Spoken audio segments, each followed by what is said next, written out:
Hello everyone, my name is Shivam Kumar. Welcome back to my YouTube channel Salesforce Scenarios. So guys, today we'll be discussing about the part 2 of Process Builder series which I have launched previous week. So the agenda of today session is that we'll be discussing about how to send email alerts with the help of Process Builder, and second scenario will be taking care of how to add the multiple actions in one Process Builder for one condition to be evaluated and then to be fired with the help of Process Builder itself. So let's get started. So yes, we'll be jumping into my Salesforce org. For creating Process Builder, I'll be going to gear icon, hitting on setup button right from there. Now we'll be landing on the Salesforce page. In quick find, I'll be typing builder, as I have to create the Process Builder there for this scenario. So yes, so these are the Process Builder. Maybe some are in the active status, some are in the inactive status. So let's say we have to create the new Process Builder for our scenario. Hitting on new button. What the process name we send email to customer. API name will be the same. It's a very good practice to add the description, so that we'll be adding the description as well. Send email to customer. The process starts with a record changes. I'll be hitting on save button right from here. So yes, now we'll be on the Process Builder canvas. Here we have expand all, collapse all, view all processes, clone, edit properties. First, what we are doing that we'll be selecting the add object here. On which object I have to create my Process Builder. Let's say it is lead. I'll be creating my Process Builder on lead object. Maybe some of the previous Process Builders are also on the lead object, so it will give us the message also that lead already has active record change processes. So what we can do is that I'll be starting my process when a record is created or edited, hitting on this checkbox, hitting on save. So yes, this is my lead object selected here. I have to add the criteria. So send email. So guys, I'll be taking the random criteria based out on my scenario, what I have to explain to you, but according to your business use cases requirement given by the customers, you can create different scenarios according to the requirement, whatever you want, right? So what we are doing is we'll be setting the condition here. Let's say I'll be taking field called lead source. This is my field lead source, hitting on choose there. I'll be adding the operator equals to pick list value. Let's say whenever the lead is coming from web, right? So we'll be sending an email alert right from there. I'll be hitting on save button. We have added the criteria. Now third step is to add the action. So I'll be hitting on add action there, selecting the action type. Let's say my action type is email alert, as I have to send the welcome email to the customer. So for that I'll be send email, writing the action name because that is mandatory. Email alert, I'll be sending as previously I have created email alert in my system with the created email template, because in Process Builder whenever you are sending email alerts you have to create the email template as well, right? So let's say welcome email alert I have created. I'll be selecting this, hitting on save button. Yes, so my criteria, my immediate action has been created now. So what I have to do, I have to just hit on activate button to activate my Process Builder. So without wasting any time, I'll be activating this Process Builder, just clicking on activate button, confirm the activate version. So yes, my Process Builder is activated. Now I'll be jumping into the lead object right from here, because we have to test that it's working or not. So the condition again I'm reiterating is that whenever a customer is coming from the lead source called web, accordingly he'll be getting the email template on his email. So yeah, let's get started because we have created the process. So I'll be creating the new lead right from here. Let's say new lead will be Rohit Singh. Company will be Daysworks. My email is there. So our criteria is whenever a lead is coming from web, automatically we are sending the email to the customer. Let's say I'll be hitting on web, hitting on save button. My lead is created with the name Rohit and I'll be checking my email. Yes, I'll be getting the email. Hi Rohit, congratulations, you are onboarded as a customer. Thanks in taking interest, right? So guys, we have created this process builder whenever a record is created or updated. If I again going to the details of Rohit, if I'll be, let's say I'll be editing this field number of employees, let's say 3. I'll be hitting on save button. Again, we'll be going to the email, refreshing the email. Yes, again my email is firing here, but guys, what we have to do, we don't have to fire unnecessary process builder on our condition. So for this, what we can do, we have Autobox functionality in process builder for stopping this to fire. We only have to fire whenever the condition lead source equals to web and the record is created or edited, right?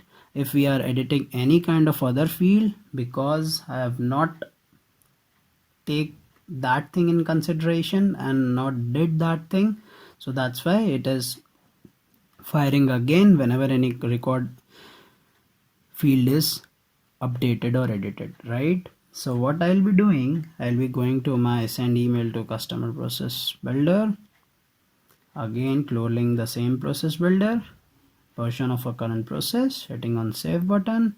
So this is the same. What I can do is whenever I am sending the email, or let's say we'll be having the criteria lead source equals speclist value web. So there is one advanced checkbox here. Do you want to execute the action only when specified changes are made to the record? So this is the theory behind it. So when you select yes, the actions are executed only if the record meets the criteria. Now, but the value that the record had immediately before it was saved did not meet criteria. This means that these actions won't be executed when irrelevant changes are made, right? So I'll be changing on this yes button, hitting on save, activating my process builder again. This is the new version of my process builder. Again, we'll be checking it. So guys, what we are doing is, let's say I will be refreshing this page.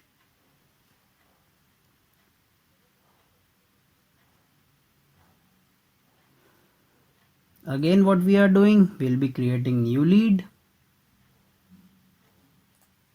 for checking this criteria. New lead name is, let's say, Sarthak. Company will be Daysworks. Email is mine. Lead source will be web. Hitting on save button. So yes, lead Sarthak was created. I'll be going to my email to check the email, refreshing it. Yes, I got the email. Welcome to our onboarding. So yes, I got the email here. So again, I'll be going to detail sections, editing this field, or let's say any another field, personal goal, let's say test, hitting on save. So yes, again I'll be checking my email, refreshing it. Yes, now my process builder hasn't fired because we have checked that checkbox, because to meet only specific condition our process builder should be fired right from there. So guys, this is the first scenario which we have covered.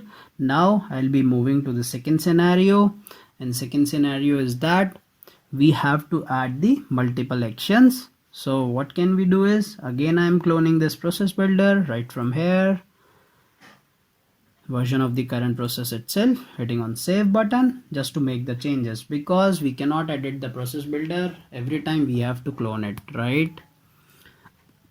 So yes, so this is my lead object. I'll be creating this on lead object. When a record is created or edited, my criteria will be the same. What I'll have to do, I have to add the new action itself. New action, let's say from all these actions I can select the new action. For my scenario, I'll be taking update records, but guys, for your scenario you can take any action type based on your requirement, right? What will be the action name? Let's say rating update, rating, let's say. Record type will be select the lead record that started your process. I'll be hitting on choose. Yes, I'll be taking my field called rating. Rating picklist value selects equals to hot. Means at the condition, my condition and my criteria is that whenever a customer is coming, record is created in my system and the lead source of that customer is web, I'll be sending the welcome email to that customer, and automatically I'll be updating my rating field in my lead record, right, to hot. If I add row, I'll be adding another field. Let's say add description. It should be string, and I'll be adding the message like hot lead. So these are the two conditions I have added. And criteria for updating records, no criteria, just update the records. Hitting on the save button here. So I have added two conditions. One is rating should be hot automatically, and description, in the description field it should be added lead is hot, right? So I'll be again activating this process builder, hitting on confirm, again moving to my Salesforce org there on the lead object, creating lead with the name. Let's say we'll be taking one dummy name. First name will be Abhinav, second will be Sharda, company let's say Checkbox. This is my email, lead source will be web, and here for rating I am not selecting anything, and here also in description I am not adding anything. That will automatically trigger with the help of process builder. Hitting on save button, Abhinav Sharda has been created in my system. Going to my detail sections right from there. So yes, my rating will be hot automatically as the lead source will be web, and my description is hot lead automatically because I have added that in the condition. Again, we'll be checking the email. Yes, I got the email as well. Welcome to our onboarding. Hi Abhinav Sharda, congratulations, you are onboarded as a customer. Thanks in taking interest. So yes guys, again I'll be reiterating, in today's sessions we have covered two scenarios. One is we are sending email alerts with the help of process builder. Second thing in that is that whenever a record is created or updated, our process builder is always firing, but there is in the advanced section there is a checkbox that we have to check only for the executed process. Whatever we want, we can fire the process builder accordingly. And my third criteria is that in today's session we'll be having the condition that in some time in process builder we have to perform the multiple actions, so from there itself we can perform the multiple action as well. So guys, thank you very much. Please like, share, subscribe my channel. Thank you for watching.